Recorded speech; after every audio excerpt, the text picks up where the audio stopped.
Faman qara'a tarikhahu faka'annama zarahu faqad istawjaba ridwanallah fi huzuril jannah. Bersabda Nabi Muhammad SAW, barang siapa yang membuat sejarah orang yang beriman kepada Allah, membuat manakib, membuat sejarah hidup orang yang beriman kepada Allah, faka'annama ahyahu, maka seakan-akan dia telah menghidupkan orang yang beriman tersebut. Faman qara'a tarikhahu, dan barang siapa yang membaca sejarah hidup daripada orang mukmin tersebut, faka'annama zarahu, maka seakan-akan dia telah berkunjung kepada orang tersebut. Berikut akan saya bacakan daripada manakib saya punya abah, yaitu Al-Habib Ali bin Abdurrahman bin Smith. Nasab saya punya abah, saya Bahar.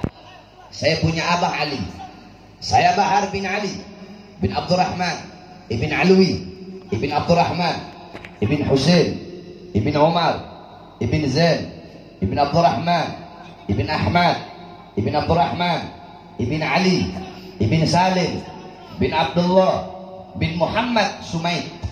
Muhammad Sumaid ini adalah yang pertama kali diberi gelar Sumaid.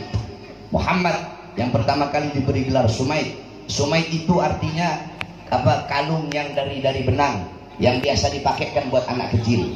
Ketika Habib Muhammad masih kecil, itu kalung jatuh. Kemudian dan ada orang halo Hamdi halo. Ketika itu kalung jatuh, tiba-tiba dari belakang terdengar suara Sumaid. Makanya beliau diberi gelar Sumaid. Nah, jadi yang pertama kali diberi gelar adalah Muhammad Sumaid. Muhammad Sumaid ibn Ali ibn Abdurrahman ibn Ahmad ibn Alwi ibn Ahmad ibn Abdurrahman ibn Alwi Ammul Faqih bin Muhammad Sahibul Mirbad bin Ali Khalaq Jasam bin Alwi bin Muhammad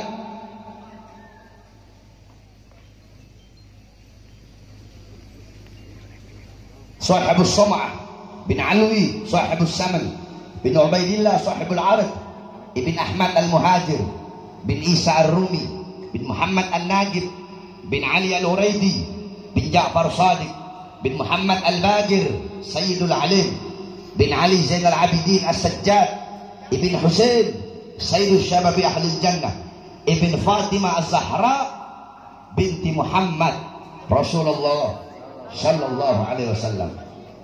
Beliau Al-Habib Ali, saya punya abah, merupakan keturunan ke-33 dari Nabi Muhammad SAW. Beliau lahir pada tanggal 25 Muharram 1355 Hijriah, bertepatan 18 April tahun 1936 di Manado, Sulawesi Utara. Abah beliau Al-Habib Abdurrahman bin Alwi bin Sumaid. Umi beliau Syarifah Khadijah binti Abdullah Al-Haddar yang berasal dari kerajaan Ternate. Datuk beliau Habib Abdurrahman yang berasal dari Tarim, Hadramut, Yaman Selatan. Beliau Habib Abdurrahman datang di kerajaan Sangir Manganitu dan menikah dengan anak Raja Darondo, yaitu Putri Aisyah, dan memiliki seorang anak yang bernama Alwi. Kemudian Habib Abdurrahman hijrah ke Lombok, menikah di Lombok dan memiliki anak Muhsin dan Hasan. Muhsin dan Hasan inilah yang menurunkan keturunan bin Smith yang ada di Lombok. Adapun anak beliau yang pertama yaitu Al-Habib Alwi. Al-Habib Alwi beliau sekolah di sekolah Belanda. Beliau hafal Bible, saking pinternya pidato sampai-sampai beliau mau diambil oleh pendeta yang berasal dari Belanda, sehingga ketika itu beliau diselamatkan oleh Tuan Awad Basalamah. Kemudian ketika itu Habib Alwi dinikahkan dengan anak Awad Basalamah, yaitu Hababah Fatmah binti Awad Basalamah. Dari pernikahan Habib Alwi dengan Hababah Fatmah melahirkan 4 orang putra dan 1 orang putri. Putra yang pertama yaitu Abdurrahman, kemudian Syekh, kemudian Husain, dan perempuan adalah Gamar. Habib Abdurrahman menikah dengan Syarifah Khadijah binti Abdullah Al-Haddar dan dikaruniakan 9 orang anak, 4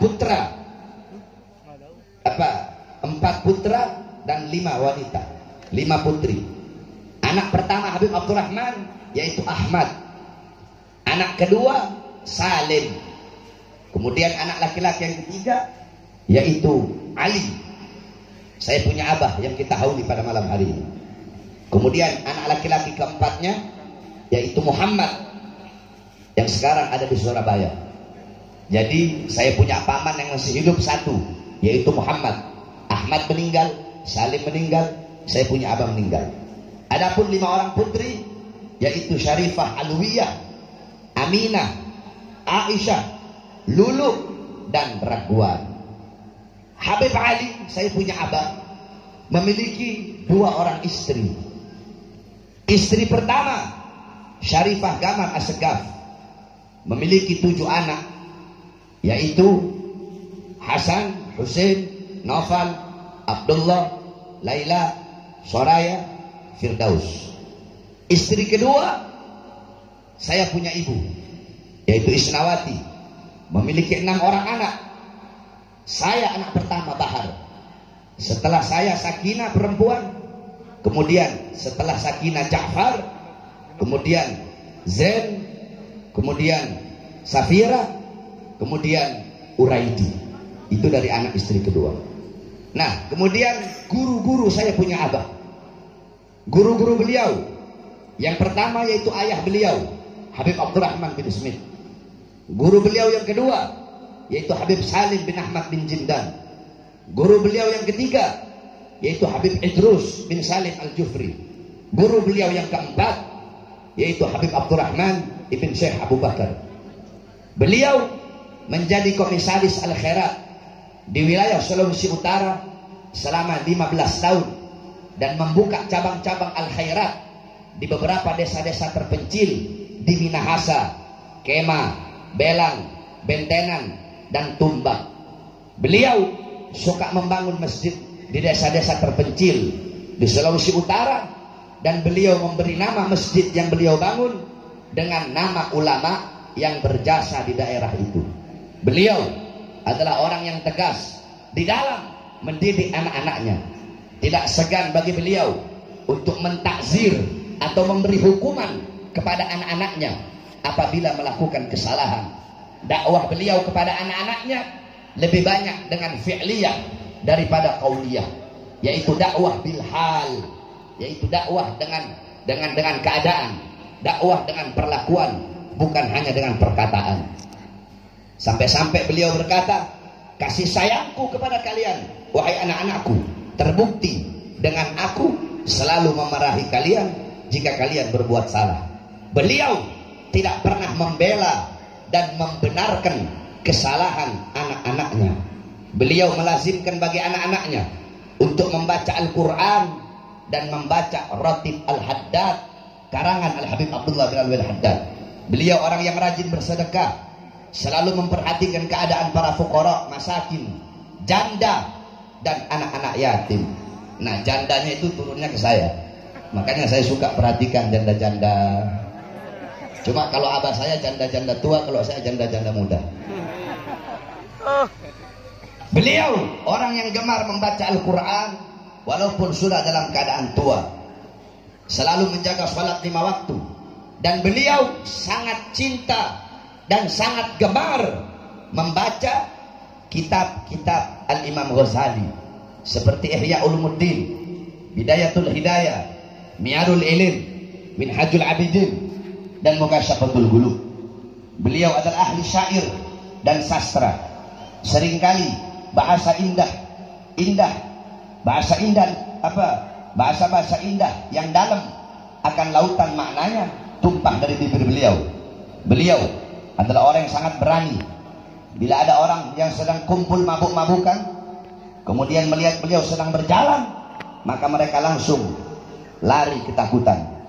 Jadi orang-orang di sana itu preman, kalau lagi mabuk Baru lihat sendal abah saya jalan itu mereka udah tahu, oh Habib Ali, langsung lari semua. Bahkan ada yang sampai nyebur ke sungai. Karena begitu tegas dan kerasnya saya punya abah. Ini sedikit manakib dari saya punya abah yang bisa saya bacakan. Yang mudah-mudahan kita bisa mengambil ibrah, mengambil pelajaran dari apa manakib yang telah saya sampaikan. Nanti dilanjutkan oleh tausiah para ulama-ulama, para habaib yang telah hadir. Yang pertama, kita dengarkan tausiah daripada guru kita, yaitu Al-Ustaz Yahya Waloni. Kepada beliau waktu dan sempat kami persembahkan. Allahumma sholli ala Muhammad.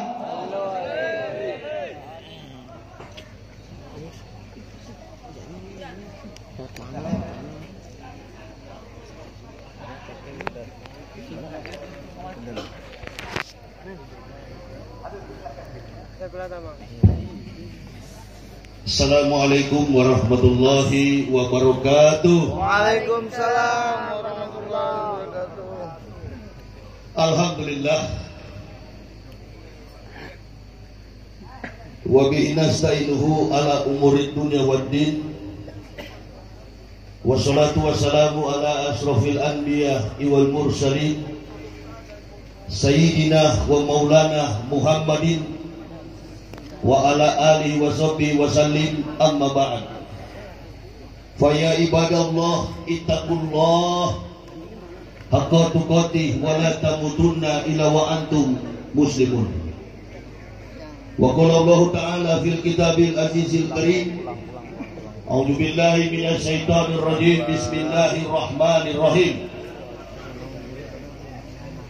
Wa ma kana li nafsin an tamuta illa bi idznillah kitaban muajjalah. Wa may yurid sawabad dunya nu'tihi minha wa may yurid sawabal akhirati nu'tihi minha wa janasi syakirin.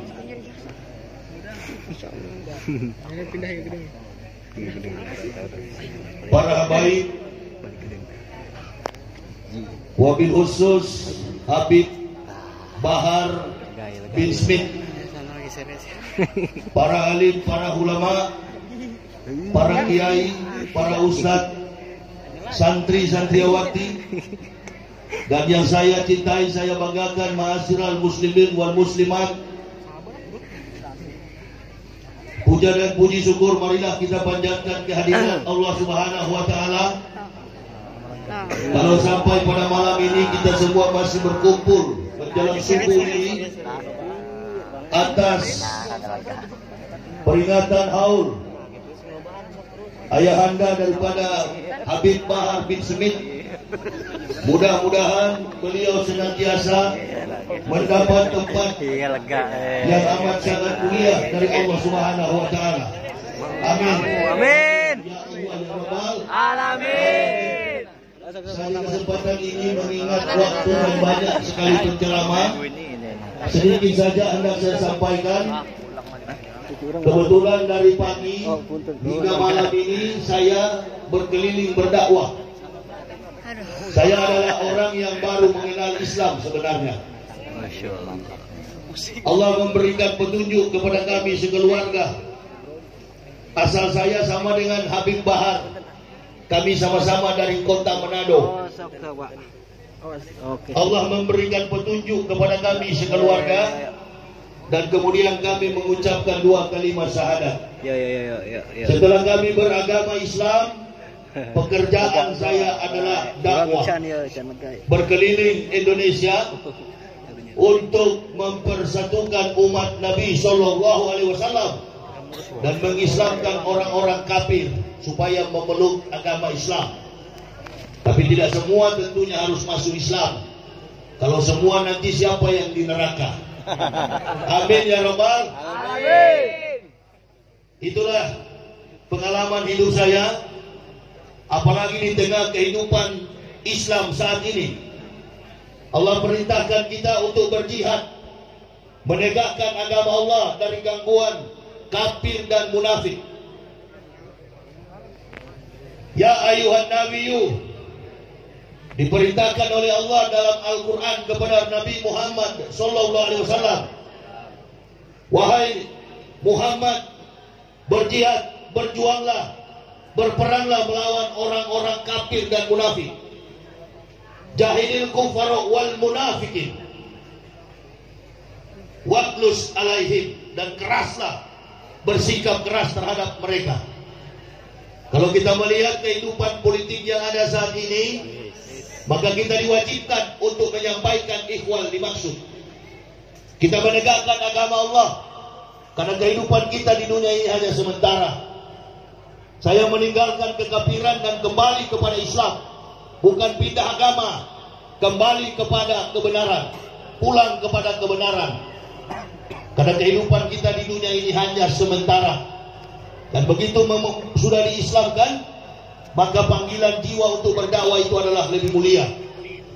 Ghadwatun fisabilillahi aw rahatun khairun minad dunya wa ma fiha. Lebih berharga daripada dunia. Menegakkan agama Allah, berjuang di jalan Allah, lebih mulia daripada dunia dan segala isinya. Saya kira inilah yang bisa saya sampaikan. Karena saya akan kembali, saya akan pulang, karena besok saya akan berangkat menuju ke Brebes. Masih ada jadwal saya, dan nanti pada akhir Oktober saya akan berkeliling ke Sumatera. Jadi saya ini sudah bisa Bapak Ibu ketahui, saudara-saudaraku ketahui, kalau lihat profil saya banyak sekali di YouTube. Dan bahkan saat ini terakhir kali saya berdakwah, saya sedang dilaporkan. Sedang dilaporkan karena menyinggung beberapa tokoh.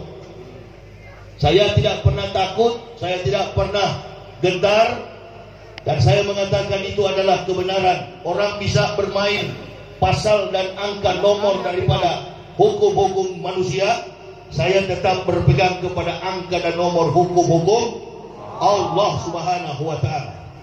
Jadi kalaupun mati, iskarimat aubot syahidan, hidup mulia atau mati syahid. Jadi saya mohon doa kepada jemaah semuanya agar mendoakan kami sekeluarga, terutama mendoakan Ahlul Bait kepada Habib Bahar bin Smith. Kami sama-sama berjuang di jalan Allah. Besok beliau akan ke Manado. Manado itu adalah basis daripada kafirun. Beliau akan berangkat, kita berdoa bersama untuk beliau agar beliau dilindungi oleh Allah dari kejahatan orang-orang kafir, dari kejahatan orang-orang munafik. Dan insya Allah pada tahun 2019 jangan pernah lupa, kita akan ada pemimpin baru, presiden yang baru, Prabowo Subianto dan Sandiaga Uno. Takbir. Itulah yang kami perjuangkan. Harus masuk ke dalam konsep politik. Ada seorang ustadz berdakwah, dia katakan siapapun presiden nanti, sama saja masyarakat Indonesia ini dasar memang rusak. Nah, ini ustadz yang netral. As-sakatu anil haqqi syaitanun akrasu. Barang siapa berdiam melihat kebenaran, maka dia adalah setan yang bisu. Tidak boleh, ustadz tidak boleh netral. Kita harus menegakkan yang hak, memberantas yang batil, apapun resikonya. Saya keliling Indonesia berdakwah kemana-mana. Saya tahu saya dari kafir. Saya berangkat kemana-mana tidak pernah menggunakan pengawal. Saya berkeliling Indonesia hanya bersama istri dan anak. Bukan sedikit ancaman, bukan sedikit tantangan yang saya hadapi di jalan. Bahkan di Manado saya pernah dibakar mobil saya. Itulah perjuangan dakwah. Sekali menegakkan Islam dari awal sampai akhir kehidupan, sampai masuk ke dalam liang kubur.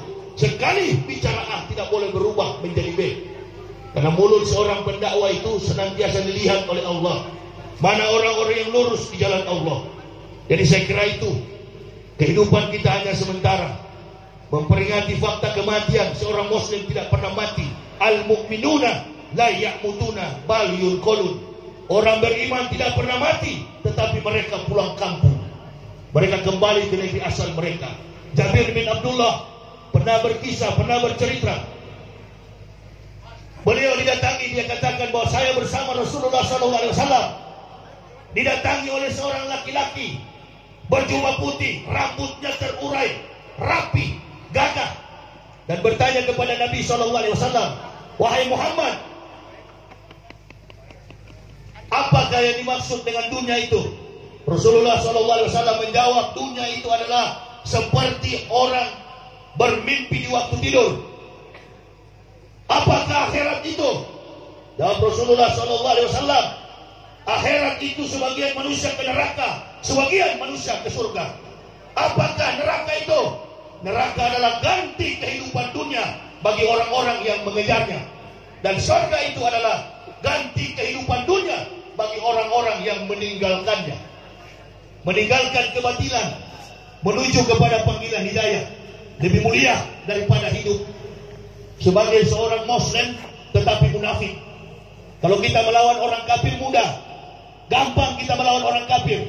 Dalam catatan sejarah, kafir tidak pernah menang melawan Islam. Terakhir sekali perang salib, kafir tidak pernah menang. Tapi yang paling bahaya, yang paling mengancam adalah ketika kita berhadapan dengan orang yang mengaku-ngaku Islam, munafik.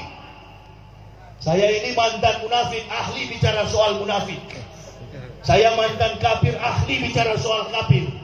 Jadi kalau saya lihat orang-orang munafik yang ada di Indonesia ini, innalillahi, penjilat kotoran kafir. Mereka menghalalkan segala macam cara. Mereka menghalalkan segala macam cara untuk menghancurkan Islam. Saya paling tahu itu. Itulah sebabnya saya bilang tidak apa-apa, tidak mengancam orang kafir. Tidak bahaya orang kafir itu. Yang bahaya adalah orang munafik. Karena misi daripada kafir, bagaimana hancurkan Islam pakai orang Islam. Dan sekarang ini sudah terjadi. Sekarang ini sudah terjadi. Kita umat Islam tadinya bersatu, ulama dengan ulama baik. Nabi katakan, waspadalah dengan 3 golongan manusia yang ada di antara kamu. Izar salasa atas asnafin minan nas wa hum. Waspadalah dengan 3 golongan manusia di antara kamu. Yang pertama, al-umara, al-ulama'ul ghafilun. Ulama-ulama yang lalai. Ditanya, apakah Bapak bersedia jadi cawapres? Oh, siap. Itu saya dilapor. Saya mengatakan doakan Megawati supaya cepat mati, juga dilapor. Karena saya tahu dari dalam hadis, kita akan mendurhakai Allah kalau kita mendoakan orang yang zalim supaya berumur panjang. Maka dibalik, jangan doakan umur panjang, doakan supaya cepat mati. Allahu Akbar. Doakan supaya cepat mati. Kalau sudah mati, sudah selesai. Dia tahu ada akhirat. Dia tahu akan ada akhirat. Saya barusan ceramah di Kafling DKI tadi, Jakarta, Masjid Darul Ma'arif. Begitu saya mau menyampaikan dakwah, ternyata banyak cebong di dalam situ. Panitianya sudah berpesan, Ustaz nggak usah singgung-singgung politik, bicara aja gempa yang ada di Indonesia ini. Sudahlah kalau gempa, ma'asabah min musibatin illa bi'idnillah. Itu daerah Palu itu, daerah Donggala itu, sampai daerah Lombok itu. Lombok dekat dengan Bali. Kenapa tidak bukan Bali yang digempur dengan tsunami? Kenapa bukan Bali yang mendapat bencana? Palu, Sulawesi Tengah justru dihujam oleh tsunami. Ini karena apa? Perbuatan orang-orang munafik. Nabi ajarkan kita hormati orang bukan karena pangkat dan hartanya, bukan karena jabatan dan kedudukannya. Hormati orang karena akidah dan akhlaknya. Baru di Indonesia ada ulama sampai mau pungkuk tulang punggungnya. Innalillahi. Saya nonton TV, saya lihat di Facebook, saya lihat di YouTube. Allahu Akbar. Kok ulama ini bungkuk-bungkuk sama penguasa? Begitu juga pemerintah umara bungkuk sama penguasa, sama pengusaha. Ini dunia sedang terbalik. Makanya jangan heran banyak gempa. Setelah Palu masih ada lagi gempa di Indonesia ini. Selagi manusia hidup dalam dusta, selagi manusia hidup dalam kemunafikan. Orang kafir berbuat dosa, Lombok gempa, karena kita terlalu bangga. Jokowi harus 2 periode, karena Jokowi Lombok maju. Bicara malam, subuhnya 7,5 skala Richter. Allah bisa membangun, manusia membangun sampai ke gedung pencakar langit, sampai ke ujung langit. Allah dalam sedetik bisa hancurkan, bisa binasakan kita. Daerah Palu itu saya paling tahu karena saya orang Sulawesi. Dari pantai Donggala itu sampai pantai Tondo, Pantai Talise itu penuh dengan maksiat. Jawa Barat ini alhamdulillah, Jakarta tidak mungkin digempur dengan tsunami. Kenapa? 3 juta orang bermaksiat, Jawa Barat dan Jakarta masih 10 juta yang taat kepada Allah. Amin ya Rabbal. Insya Allah kita aman. Nanti dari Sulawesi dia akan ke Kalimantan lagi. Dia akan goyang lagi Kalimantan, dia akan goyang lagi Pulau Jawa. Insya Allah kita yang ada di Jawa Barat dan Jakarta amin, dalam keadaan dilindungi oleh Allah Subhanahu wa taala. Ini saja yang bisa saya sampaikan. Terima kasih atas segala perhatiannya. Mohon maaf atas segala kekurangan saya. Usikum wa nafsi bitaqwallah. La ilaha illa huwa Allahi falyatawakkalul mu'minun. Wassalamualaikum warahmatullahi wabarakatuh. Waalaikumsalam warahmatullahi wabarakatuh. Assalamualaikum warahmatullahi wabarakatuh. Waalaikumsalam warahmatullahi wabarakatuh. Alhamdulillah ala ni'matihi wa alaihi. Wassalatu wassalam ala asyrafil anbiya sayyidina wa habibina wa maulana Muhammad sayyidina wa habibina wa maulana Muhammad wa ala alihi wa sahbihi wa kafati awliya'i.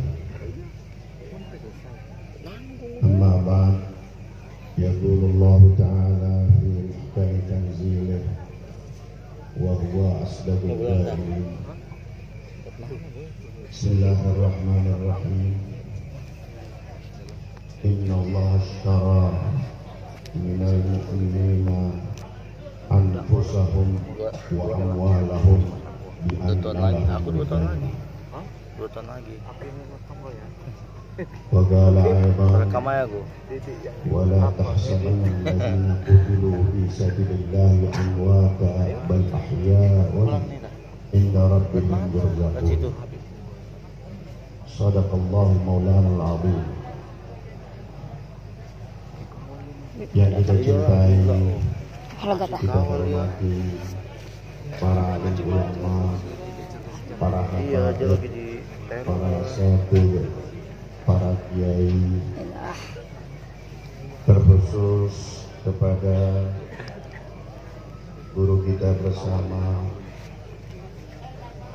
ada ilallah Sayyidul Fadil Al-Habib Bahar bin Ali bin Abdurrahman bin Sumit, mata'ala Allah bi kulli hayatin wa nafa'na bi ulumi. Kita doakan agar Allah Ta'ala panjangkan umurnya. Amin. Kok nggak ada yang amin? Amin.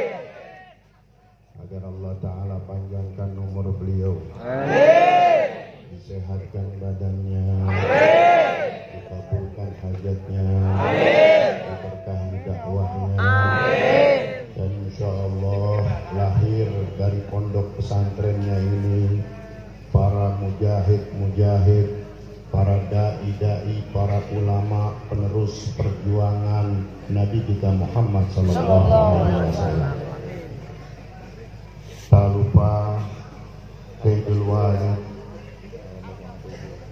Al-Ustaz Al-Habib Abu Bakar bin Abdurrahman bin Ahmad bin Abdul Qadir As-Sagaf, mata'ana Allah bi tuli hayatih wa nafa'na bi ulumih. Begitu pula ada ilallah orang tua kita Al-Habib Ahmad bin Saleh Al-Attas. Semoga Allah Ta'ala panjangkan umurnya, guru-guru kita semuanya. Dan begitu banyak para habaib, para kiai, para ulama yang insya Allah semuanya kita doakan sehat, panjang umur. Dan insya Allah sebagaimana kita berkumpul saat ini, saya mau tanya, ada yang nyesel nggak datang ke sini?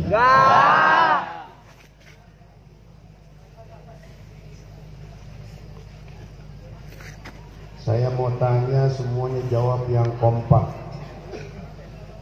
Kira-kira kita masih perlu nggak dengan habaib? Perlu nggak dengan ulama? Jawabannya lembek ente. Perlu nggak sama ulama? Perlu nggak sama guru? Perlu nggak sama habaib? Perlu nggak sama Rasulullah? Karena itu kita wajib doakan dan kita dukung, kita bela ulama-ulama kita. Setuju? Saudara-saudara sekalian, malam hari ini adalah malam yang mulia.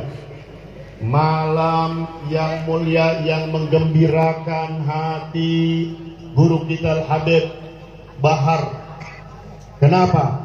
Malam hari ini kita diundang untuk mendoakan orang tua beliau, ayahanda beliau, yang kalau tidak ada ayahnya Al-Habib Bahar, nggak ada Habib Bahar. Almarhum ini orang besar, orang soleh. Mana buktinya? Kita lihat. Putra-putranya ini menjadi ulama. Amin. Luar biasa. Dan kita semua jangan ada yang mengira bahwasannya almarhum ini, roh almarhum ini tidak hadir bersama kita.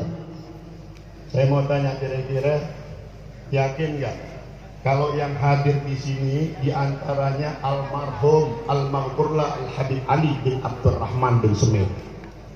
Yakin nggak? Yakin nggak? Alhamdulillah jawaban lo. Percaya nggak?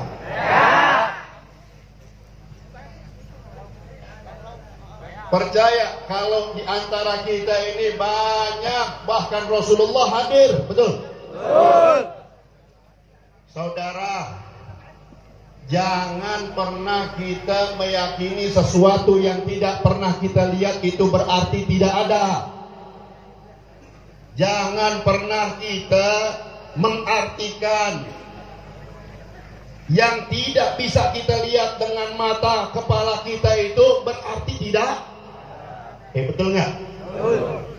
Saya mau tanya, saudara yakin nggak ada malaikat? Ini pada belum makan kali ya? Sepuli lagi diangetin.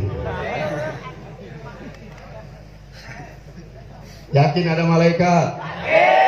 Ini banyak orang Sukabumi nih, pecinya hitam semua nih. Santri-santri semua, hidup santri! Hidup santri!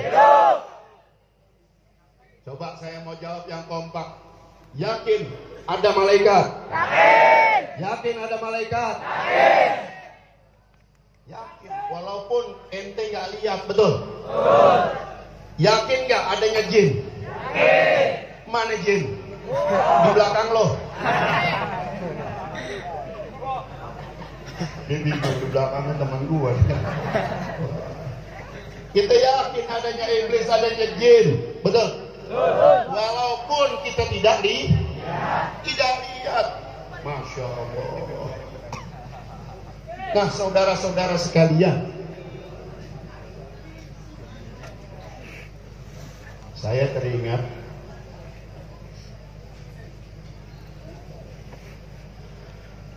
Al-Habib Salim bin Ahmad bin Jindan,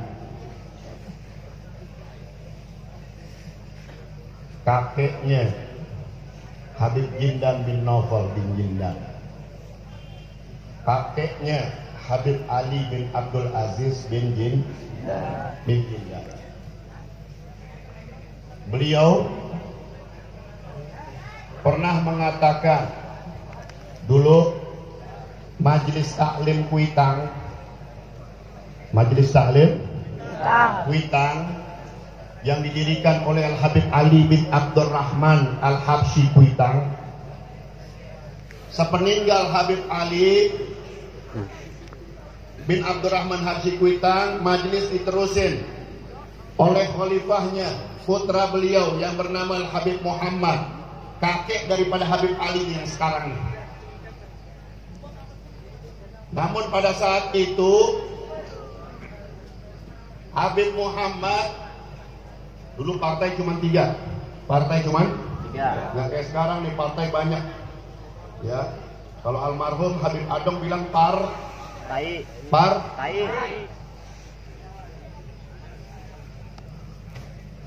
PDI, P3, Golkar. Dulu di tahun-tahun mungkin tahun 80-an atau tahun 70-an. Lah tahun di bawah 60-an, tahun di bawah 70. Karena meninggalnya Habib Salim kalau tidak salah tahun 69. Ente belum ada, masih di alam arwah. Ini kalau kita lihat sejarah dulu,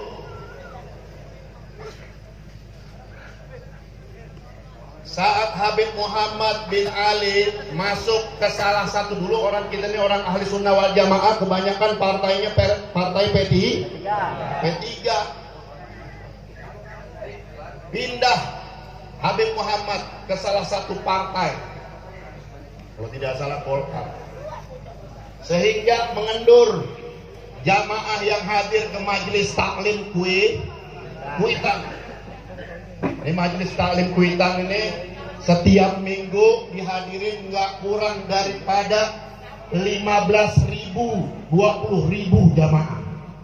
Dan majelis taklim Kuitang adalah majelis satu-satunya yang diberikan bisyarah, kabar gembira oleh Al-Imam Al-Ghudub Al-Habib Saleh Ibn Muhsin Al-Hamid Tanggul, bahwasannya majelis Al-Habib Ali bin Abdurrahman Habsyi Kuitang majelis yang gak pernah hilang, sirna, terus bakal lestari dan ada sampai hari kiamat. Sallu ala Nabi.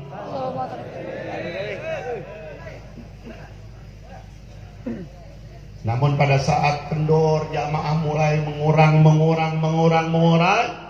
Habib Salim bin Ahmad bin Jindan banyak yang datang kepada beliau dengan mengatakan, "Ya Habib, udah bikin aja majelis tandingan majelis Kuitang." Habib Salim dibujuk untuk membuat majelis tandingan majelis Kuitang. Habib Salim bin Ahmad bin Jindan, beliau mengatakan spontan, "Saya tidak berani, saya tidak mau membuat majelis apalagi dengan niat menandingi, menyaingi majelis Al-Habib Ali bin Abdurrahman Al-Habsyi Kuitang." Apa alasannya? Habib Salim bin Ahmad bin Jindan mengatakan, "Saya nggak berani, saya takut, karena saya setiap minggu pagi datang ke majelis taklim Kuitang, saya melihat dengan mata kepala saya Rasulullah sallallahu alaihi wasallam yataraddad bainal mimbar wal ghurfah." Bacakan, "Ya Nabi, salam alaika, ya Rasul, salam alaika, ya Habib, salam alaika." Stop. Ini kayak peyem Bandung. Kayak peyem? Masya Allah, nggak pantas ya baca sholawat begini nih. Mudah-mudahan yang paling kenceng pulang dari sini dapat jodoh. Amin. Yang perempuan, yang gadis-gadis dapat jodoh yang mancung kayak Habib Hanif. Yang ganteng kayak Habib Bahar. Yang manis kayak yang ngomong. Wah, sentimen loh. Selalu Nabi. Anak muda, harapan Rasulullah, nggak pantas antum ngucapin salawat model begitu. Kalau kita hidup di zaman Rasulullah, salawatan model begini,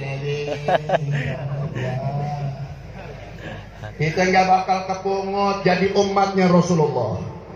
Kita nggak bakal jadi sahabat-sahabatnya Rasul.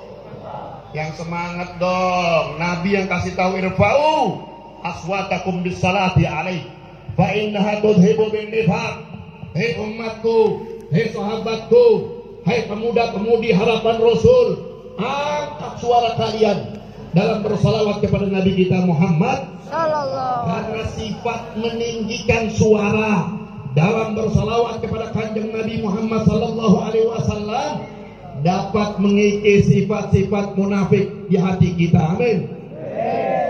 Rabbi salam alaika ya Rasul, salam alaika ya Habib, salam alaika,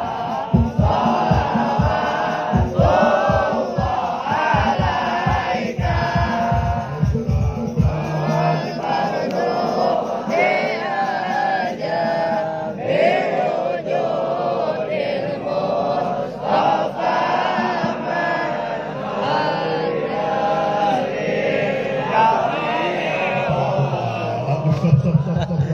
Ini grup hadirin ini bingung ngikutin ini.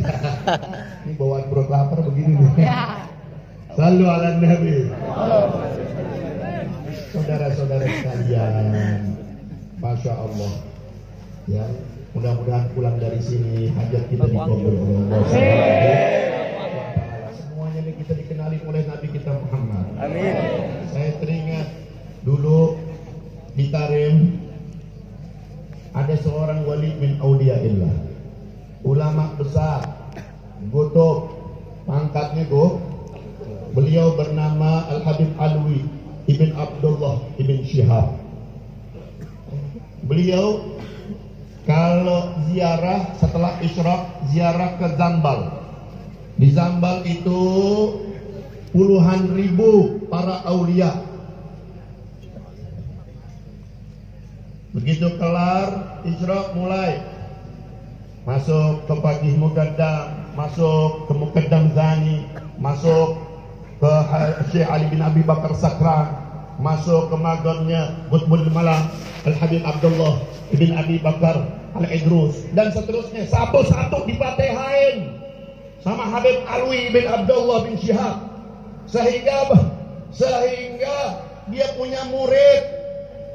Ini indah dzikri shalihin tanzilur rahmah. Turun banyak rahmat di tempat ini. Insyaallah semuanya panjang umur. Amin. Begitu Habib Alwi ini kebiasaannya begitu setiap hari, sehingga murid-muridnya kesian. Sampai tengah hari panas kepanasan, murid beliau kasih tahu, saking gak tegaknya negorin, Habib, kenapa sih nggak difatehain borongan aja? Borongan? Ini paham tuh borongan? Fatehain aja semuanya dah. Jadi Habib ini nggak panas kepanasan. Apa jawab Habib Alwi? Habib Alwi mengatakan, bagaimana aku mau fatehain borongan? Baru juga fatehain yang satu, yang lain udah pada minta. Hak isbi ya Habib, hak nasibi ya Habib. Mana jatah aneh ya Habib? Mana bagian aneh ya Habib? Ini bukti bahwasannya para arwah, orang-orang saleh, mereka itu bisa melihat dan mereka hadir. Mudah-mudahan dengan keberkahan majlis ini, pondok pesantren ini, tidak keluar kita dari tempat ini kecuali dosa-dosa kita diampuni. Panjangkan umur kita, kabulkan hajat dunia akhirat kita. Disampaikannya kita pergi Baitullahil Haram, ziarah ke makam Nabiuna Muhammad sallallahu wassalam. Dimatikannya kita semua husnul khatimah. Orang tua kita, semua keturunan kita, anak istri kita mati dalam keadaan husnul khatimah. Allah biha ya Allah biha ya Allah bi husnil khatimah. Ya Allah biha ya Allah biha ya Allah bi husnil khatimah. Khamsatun udfi bihim nara jahimil hatimah. Ya Allah biha ya Allah Al-Mustafa wal-Murtada wa bana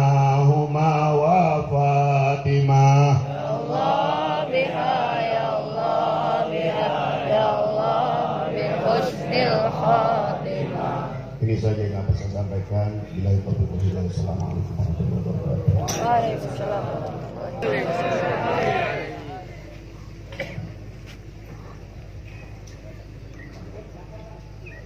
Itu ente orang di belakang duduk biar sana kelihatan. Yang di sini duduk biar belakang kelihatan itu. Duduk. Ah. Assalamualaikum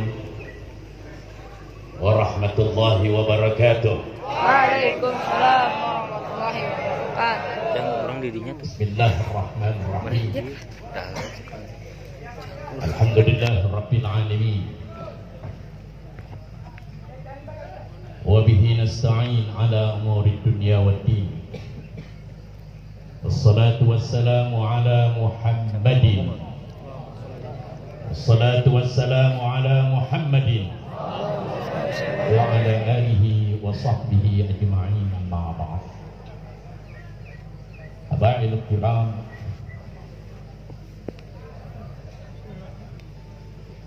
Al-Habib Bahar Ibn Ali bin Smith pada malam hari ini ingin menyampaikan rasa syukurnya kepada Allah Subhanahu wa ta'ala bahwa keberadaan beliau di alam dunia sabab daripada orang tuanya yang telah meninggal dunia. Dengan demikian seorang yang baik, seorang yang mengenal akan jasa-jasa orang tuanya.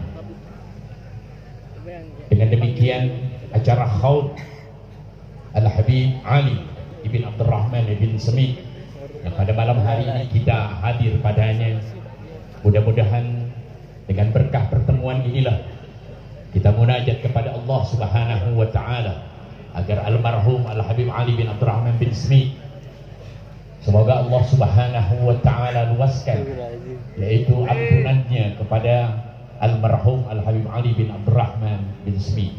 Dan tidak lupa pula kita doakan yaitu keluarganya yang ditinggalkannya akan mendapatkan curahan daripada Allah Subhanahu wa ta'ala, akan kesabaran dan terus mengingat akan orang tuanya yang mereka orang-orang tua yang telah melahirkan putra-putra terbaiknya. Mudah-mudahan kita tergolong daripada orang-orang yang kelak akan menjadi orang tua, yang kelak akan menjadi orang tua yang akan melahirkan putra dan putri yang terbaik yang mengingat akan jasa orang tuanya, insya Allah. Dikarenakan banyaknya sekali para habaib yang hadir pada saat ini dan para asatidzah, para muallimin, para kiai, bapak-bapak, ibu-ibu dan para remaja putra dan putri, satu saja yang saya ingin ingatkan, bahwa di mana seorang wali min awliyaillah, seorang ahlus sufi, beliau keluar dari rumahnya. Sayyidina Al-Hasan Al-Basri pada saat itu kharaja, ia keluar li salatil janazatil imra'atin, untuk menyolatkan seorang perempuan, jenazah seorang perempuan, istri daripada Sayyidina Al-Farasda, istri daripada pujangga yang dikenal di dunia Islam, yang menghadiri yaitu pemakaman setelah menyolatkan daripada jenazah istri daripada Sayyidina Farasda As-Sa'iri. Setelah selesai penguburan, Sayyidina Al-Hasan Al-Basri bertanya kepada Sayyidina Al-Farasda As-Sa'iri, "Ya Farasda, wahai saudaraku Farasda, masta'adatta lihada al-yawm, apa yang kau persiapkan untuk hari ini, hari di mana istrimu meninggal dunia? Apa yang kau telah persiapkan untuk masa di mana yaitu kamu pun akan sama mengalami kematian sebagaimana istrimu?" Apa yang dijawab oleh Sayyidina Farasda Al-Sa'iri? "Wahai Syekh, wahai guruku Syekh Hasan Al-Basri, a'addu li hadzal yaum. Aku persiapkan untuk hari di mana aku kelak akan meninggal dunia, sebagaimana istriku pada saat ini meninggal dunia. Syahadatu an la ilaha illallah wa ashhadu anna Muhammadan Rasulullah. Aku persiapkan untuk kematianku sebagaimana kematian hari, yaitu istriku meninggal pada hari ini. Aku telah mempersiapkan yaitu kalimat syahadat la ilaha illallah Muhammadur Rasulullah. Mundu tina sanata, semenjak 60 tahun yang lalu aku persiapkan kematianku dengan kalimat syahadat la ilaha illallah Muhammadur Rasulullah. Apa jawab daripada saya? Hasanul Basri, Afarahda ya Farasda, sungguh kau telah beruntung hai Farasda. Apa maksud daripada kalimat daripada Sayyidina Farasda? Aku persiapkan hari kematianku semenjak 60 tahun yang lalu, yaitu mengucapkan syahadatu an la ilaha illallah Muhammadur Rasulullah. Apakah cukup untuk kita dengan mempersiapkan diri kita dengan mengucapkan syahadatu an la ilaha illallah wa asyhadu anna Muhammadur Rasulullah? Betapa pada saat ini umat Nabi Muhammad sallallahu alaihi wasallam, kita setiap waktu melaksanakan ibadah salat sebanyak 5 kali mengucapkan syahadat asyhadu an la ilaha illallah wa asyhadu anna Muhammadar Rasulullah. Tetapi sayang umat Nabi Muhammad tidak sama mempersiapkan masa yang akan datang di masa kematian kita sebagaimana yang telah dipersiapkan oleh Sayyidina Farasdak dengan mengucapkan kalimat syahadat la ilaha illallah. Kita hanya pandai mengucapkan kalimat la ilaha illallah Muhammadar Rasulullah hanya pada lisan kita, dan kita tidak mengerti apa yang kita ucapkan, yaitu kalimat syahadat tadi. Dengan demikian, seorang yang mengucapkan kalimat syahadat sangat penuh resiko yang luar biasa. Siapapun Anda yang hadir pada saat ini, yang selalu mengucapkan kalimat asyhadu an la ilaha illallah, perlu dicamkan bahwa kalimat syahadat itu sangat, yaitu apa kalau bahasa kita, sangat beresiko, riskan, sangat luar biasa. Kenapa demikian? Ketika kita mengucapkan kalimat la ilaha illallah, kita harus tahu bahwa kalimat la ilaha illallah berarti persaksian kita kepada Allah.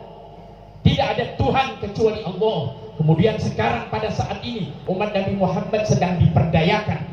Kita perang dalam pemikiran di mana umat Nabi Muhammad dipertanyakan kalimat la ilaha illallah. Jika seorang mengucapkan kalimat la ilaha illallah, aku bersaksi tidak ada Tuhan kecuali Allah, maka mereka akan bertanya kepada dia, siapa yang kau persaksian tentang Tuhanmu? Di mana Tuhanmu? Tidak ada orang yang bersaksi kecuali, tidak ada orang yang bersaksi, pasti ada orang yang dipersaksikan.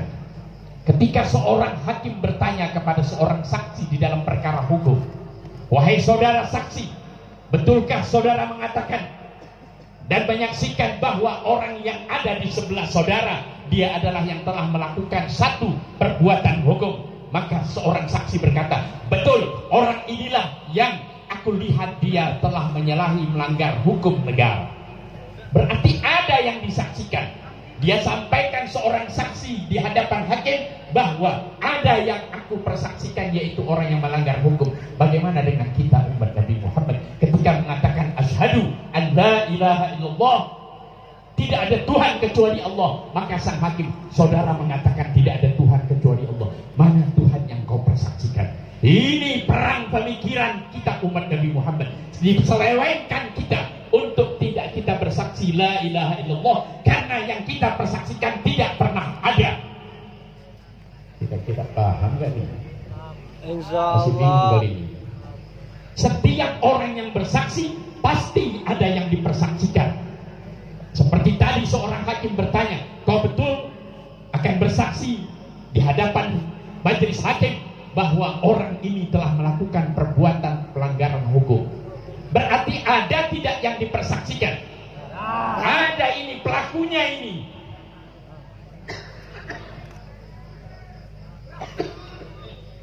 Mati lampu. Berarti seorang yang bersaksi tadi ada yang dipersaksikan. Bagaimana persaksian kita kepada Allah Subhanahu wa ta'ala? Di mana Allah Subhanahu wa ta'ala? Sehingga majlis tahlim, majlis yaitu hakim tadi bertanya, kau tadi mengatakan bahwa tidak ada Tuhan kecuali Allah. Mana yang kamu persaksikan? Yaitu Allah. Bagaimana jawaban kita? Inilah yang dimaksud oleh Sayyidina Farastad ketika ditanya oleh yaitu Sayyidina Hasan al-Basri, bahwa aku persiapkan kematianku kelak sebagaimana kematian yaitu istriku. Aku telah mempersiapkan kematian aku dengan kalimat la ilaha illallah. Ya, tidak dipaham tidak ini kalimat ini. Sebelum saya lanjutkan, banyak sekali para mubalighih. Ini sekedar panggilan hati untuk kita, saudara-saudara kita selamat. Jangan sampai kita mengucapkan kalimat la ilaha illallah hanya di lisan kita dan kita tidak pernah mampu untuk yaitu menyampaikan kepada orang lain akan kesaksian kita kepada Nabi Muhammad. Secara singkat saja, seorang saksi akan menjawab kepada hakim, sungguh Allah tidak aku bisa hadirkan di hadapan kalian, di hadapan hakim, di hadapan panitia, di hadapan para yaitu hadirin di sini. Aku dapat membuktikan bahwa Allah yang aku katakan tidak ada Tuhan kecuali Allah. Aku akan mengutip firman Allah Subhanahu wa ta'ala, inna fi khalqis samawati wal ard wa ikhtilafil laili wan nahar la ayatin li ulil albab. Ini mohon maaf,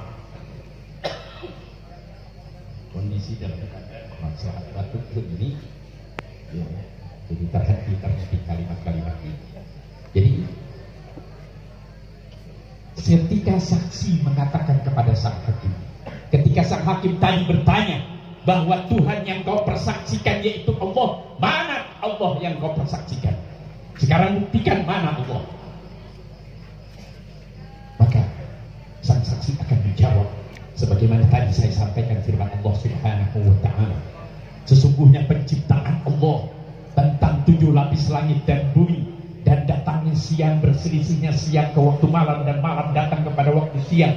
Ini bukti tanda-tanda kesaksian aku bahwa ada yang melakukan yaitu menciptakan 7 lapis langit dan bumi, dan yang memasukkan siang hari di malam hari dan malam hari masuk ke siang hari. Inilah bukti persaksian aku, tidak ada Tuhan kecuali Allah yang menciptakan 7 lapis langit, yang menciptakan kalian hai Pak Hakim, yang menciptakan kalian hai panitia. Semua yang hadir di sini ini bukti adanya Allah. Maka aku hadirkan akan firman kesaksian aku dengan firman Allah Subhanahu wa ta'ala, sesungguhnya tidak ada Tuhan kecuali Allah. Inilah bukti adanya kita, bukti adanya Allah. Itulah persaksian aku. Jadi aku tidak bisa hadirkan Allah, tapi aku bisa hadirkan penciptaan Allah Subhanahu wa ta'ala, termasuk aku lahir di alam dunia karena Allah Subhanahu wa ta'ala. Jadi kita masa hidup ini yang begitu singkat dan dunia sudah begitu luar biasa Tuhannya, sehingga dimanapun dunia sekarang dalam keadaan terguncang, dalam perekonomian guncang, seluruh dunia dalam keadaan guncang. Tidak saja gempa yang menghancurkan, tetapi segala sesuatu yang lebih berbahaya daripada kehancuran, yaitu pengikisan akidah yang sedang berjalan di negeri kita untuk kita keluar daripada hakikat Islam itu sendiri, yaitu kalimat tauhid yang selalu kalian dalam sholat mengucapkan la ilaha illallah, tapi kalian tidak pernah mengenal siapa Allah Subhanahu wa ta'ala. Dengan demikian, kalimat yang kita ucapkan asyhadu an la ilaha illallah wa asyhadu anna Muhammadar Rasulullah akan dipertanyakan oleh mereka dan akan disimpangkan, dipelintirkan oleh mereka bahwa kesaksian kita itu tidak benar karena apa yang dipersaksikan tidak pernah ada. Tapi dengan dalil tadi, bukti bahwa adanya Allah dengan firman Allah Subhanahu wa ta'ala, kita dapat menjelaskan kepada mereka. Kemudian setelah kita yakinkan Allah itu ada, kita mengenal Allah Subhanahu wa ta'ala dengan segala sifatnya, dengan segala sifat Allah Subhanahu wa ta'ala, harus kita pegang kuat betul-betul sehingga kita tidak melakukan satu kesalahan apapun yang menjadi pelanggaran kesaksian kita. Ketika kita tadi mengatakan tidak ada Tuhan kecuali Allah, tapi pelanggaran dosa kita selalu kerjakan. Perbuatan zina, saja yang menjadi pelanggaran. Kenapa kalian masih melakukan yang demikian? Kenapa umat Nabi Muhammad masih melakukan demikian? Kenapa umat Nabi Muhammad selalu mendapatkan ujian daripada Allah? Karena kesaksian kita tidak berdasarkan ilmu Allah Subhanahu wa ta'ala. Tidak sebenar-benarnya ucapan, yaitu persaksian kita, tidak ada Tuhan kecuali Allah, tetapi kita selalu mengadakan pelanggaran-pelanggaran yang demikian. Ini yang akan mengakibatkan bahayanya umat Nabi Muhammad. Contoh bahwa yang kita persaksikan yaitu Allah Subhanahu wa ta'ala memiliki satu sifat saja yang kita wajib ketahui, yaitu sifat Allah Maha Mengetahui. Allah sifatnya ilmun, zatnya Allah Maha Mengetahui. Ketika kita yakini Allah itu tidak ada Tuhan kecuali Allah dengan sifatnya yang Maha Mengetahui, masih mungkinkah kita melakukan satu perbuatan dosa? Sungguh orang tua kita tidak tahu, sungguh guru kita tidak tahu, sungguh siapapun tidak tahu apa yang kita lakukan, tapi Allah mengetahui. Seorang mukmin tidak akan melakukan perbuatan pelanggaran hukum, baik hukum syariat agama maupun hukum dunia, sehingga orang itu akan terpelihara. Kalau saja umat Nabi Muhammad konsisten menjaga kalimat la ilaha illallah, niscaya umat Nabi Muhammad akan selamat dunia dan akhirat insyaallah. Ini di mana-mana umat Nabi Muhammad bagaikan buih diumbang-ambing ke sana ke sini. Bukan kesalahan orang-orang kafir, bukan kesalahan keadaan alam, semua kesalahan umat Nabi Muhammad. Hanya bantu mengucapkan kalimat la ilaha illallah tapi tidak kenal Allah Subhanahu wa ta'ala. Oleh karena itu, jangan kita hanya pandai berkumpul di tempat-tempat acara seperti ini. Tuntutlah ilmu. Di sini ada pesantren yang dipimpin oleh Al-Habib Bahar. Di sana-sana banyak para kiai yaitu mengadakan majlis-majlis ilmu. Tolong minta ajarkan tentang ketuhanan Allah Subhanahu wa ta'ala, agar kita tidak selalu jalan, yaitu selalu berada di tempat yang salah, karena kita selalu mengadakan pelanggaran atas persaksian yang kita adakan, mengatakan la ilaha illallah, tapi selalu kita bertentangan dengan Allah, melakukan suatu perbuatan, menganggap bahwa perbuatan kita ini tidak diketahui, padahal Allah mengetahui. Oleh karena itu, bertobatlah kita semua Nabi Muhammad sebelum Allah panggil kita. Jangan berharap tua untuk meninggal dunia. Kita muda pun akan mendatangkan kematian. Oleh karena itu, persiapkan diri kalian sebagaimana Sayyidina Farasdak tadi mempersiapkan untuk kematian yang akan datang dengan ucapan la ilaha illallah Muhammadur Rasulullah. Itu saja, dikarenakan banyak sekali penceramah ya yang akan menyampaikan. Mohon maaf. Terima kasih kepada hadirin atas nama Al-Habib Bahar yang beliau berharap sekali saya untuk menyampaikan tausiah, tapi saya tidak berkenan karena kondisi yaitu tenggorokan yang tidak baik, ya gatal karena memang sudah waktunya yang namanya sakit batuk ya. Entah batuk untuk menggedein atau apa, nggak tahu. Yang pasti batuk ini datang daripada kesalahan makanan dan minuman. Oleh karena itu, mudah-mudahan hadirnya kita dengan berkah Al-Habib Ali Ibn Abdurrahman bin Simi, berkah Al-Habib Bahar, yaitu putra yang dilahirkan ke alam dunia daripada putra Al-Habib Ali almarhum, mudah-mudahan kita mendapatkan keberkahan daripada hadirnya kita di majelis beliau. Wa ilaihi.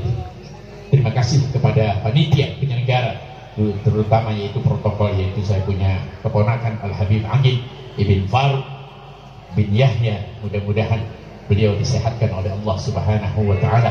Kita doakan Al-Habib Bahar biar tetap istiqamah di dalam berdakwahnya, sehingga dapatlah memimpin kita sekalian umat Nabi Muhammad sallallahu alaihi wasallam. Itu saja yang perlu saya sampaikan. Mohon maaf. Terima kasih.